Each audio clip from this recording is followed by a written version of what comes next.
Hello everybody, it is Zainab. I am back on my sofa and I'm back to finish up what I was talking about, which was change. I'm back to finish telling you guys about my hair loss, my health, and how I had to make changes in my health in order to, not in my health, but make changes and align myself with what I was believing God to help me with with the Word of God, you know, and just with my intentions. So let me not talk too much. I believe when I left off, I was telling you guys about how I was in Chicago, and when I was in Chicago, I was exhibiting symptoms of elevated blood sugar levels. I'm trying to keep it all professional stuff, but and my cousin, she was like, she asked me, was my blood sugar high? And I was like, I don't know. And she asked me where was my medicine, and I told her, you know, I didn't bring my medicine. So of course, you know, she got on me because I didn't have my medicine. And you know, it's like, and what I was saying, I can't remember if I said this in the last video or not, but essentially I was being very reckless, and I was just putting my health on the line and putting my life on the line. So long story short, I didn't have my medication. I didn't have a prescription, whatever. I don't even think I brought my insurance card, you know, and I don't even know if I would have been able to get some medication in the few days that we were there. And when we were there, it was just snowing like crazy. But when I returned to Atlanta and I took my blood sugar was, it was either at 400 or over 400. Now, normal blood sugar fasted is under 100. So I was way over.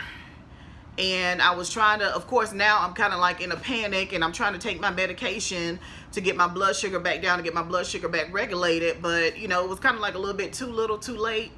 So I think I did end up going back to the doctor, or end up getting a refill of my prescription, or I just started taking my prescription like I should have been in the first place.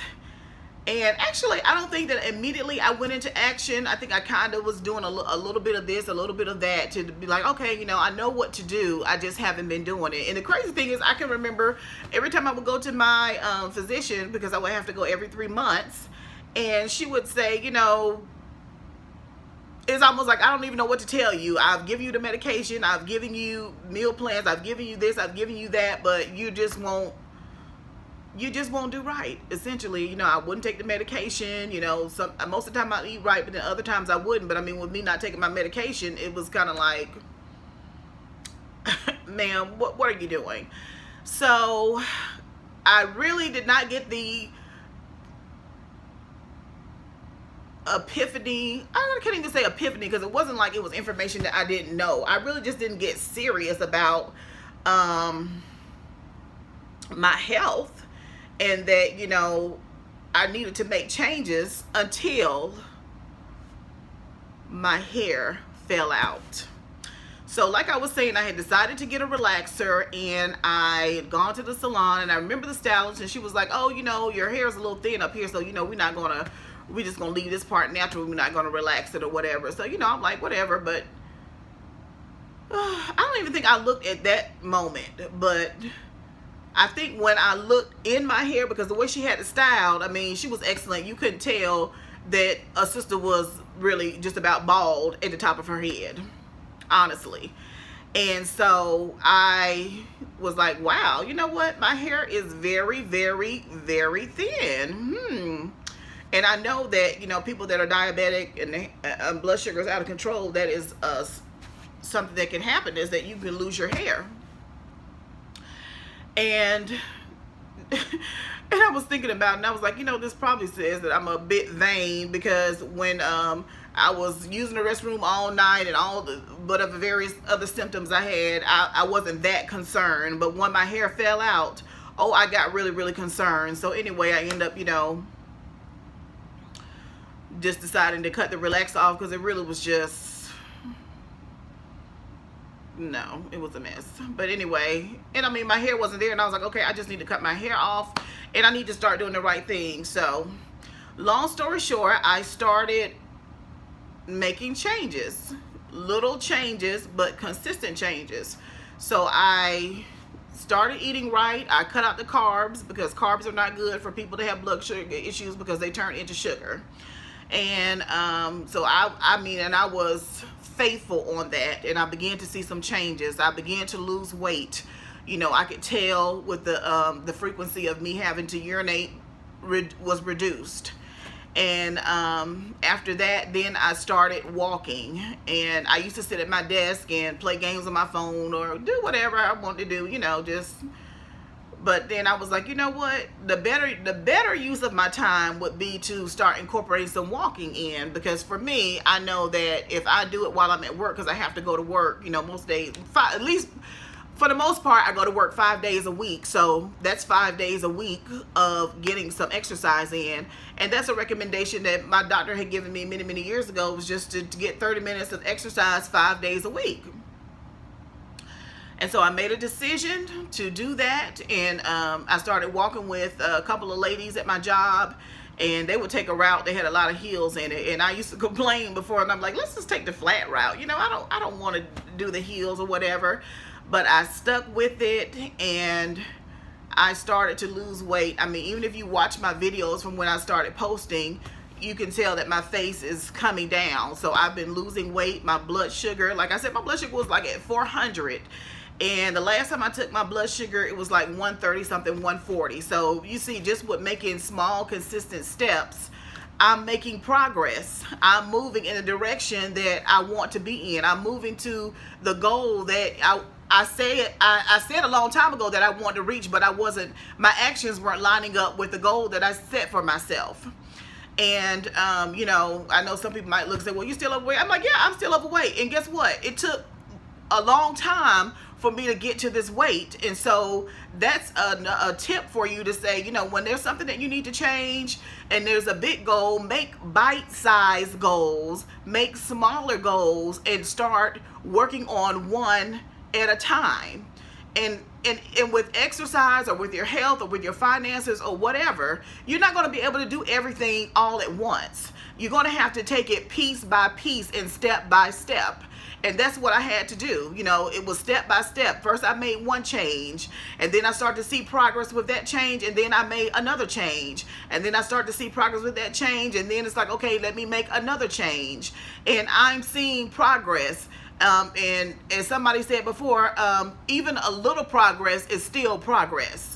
And when you take little by little by little by little, it all adds up. It's just like a drop in a bucket. You have a bucket, and if it's dripping one drop at a time, one drop at a time, one drop at a time, eventually the bucket's going to be filled. So eventually you're going to reach your goal if you take it one step at a time. Because what happens, I know what happens with me is whenever I set a large goal or a big goal or something that, if you say you want to lose 100 pounds, you're not going to do that in a week or a month or whatever. So it's like, okay, don't focus on the 100 pounds. How about let's focus on, I'm going to lose 5 pounds. That's my goal. And then you just take it, one step at a time. But if I try to just look at the big picture, or if I try to change everything all at the same time, change my diet, change my exercise, change this, change that, start taking this supplement, start going on this kind of fast and this kind of diet and all that kind of stuff, I'm going to burn out, and then I'm not going to do anything at all. So for me, what I have found is beneficial for me is to make small changes and be consistent with those small changes. And then eventually I start to see what it is that I need. And that's in any area of my life. And one thing I want to point out, because I have the kind of personality, thank God he's been changing me, where I could be really tough on myself. And I just thank God that, he taught me how to be kinder to myself. So be kind to yourself. Whatever situation you're in, whatever it is that's in your life that you need to change, don't be so wrapped up in the fact of, just beating yourself up and how did I get here? How did I allow this to happen? How did, I allow my finances to get out of control? How did I allow my weight to get out of control? Just say, you know what? This is where I am. This is a starting point. Lord, help me. Sit down and formulate a plan. Even if all you do is choose one or two things that you want to change and be consistent with that. So don't be so hard on yourself. Learn to love yourself. Don't beat yourself up. Don't be a master to yourself. So forgive yourself and be forgiving. It's easy to ask, why did this happen to me? Why did that happen to me? Why did I allow this? Why did I allow this? I'm so silly. I'm so this. I'm so that.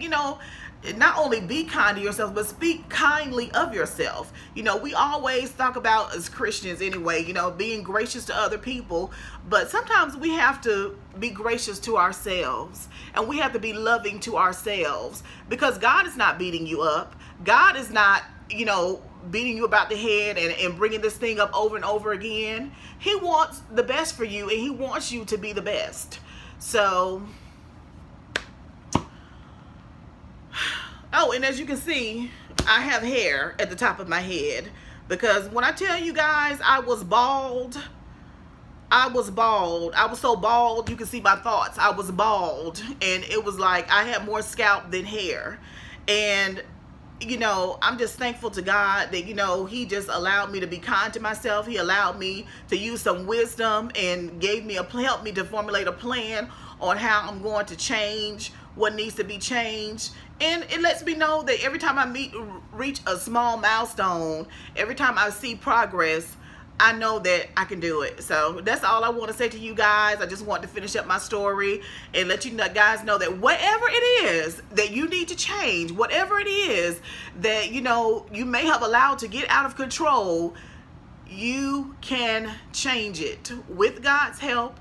Formulate a plan, make small goals, and be consistent in what you do. Be kind to yourself, love yourself, forgive yourself. You can do it. So until next time, toodles.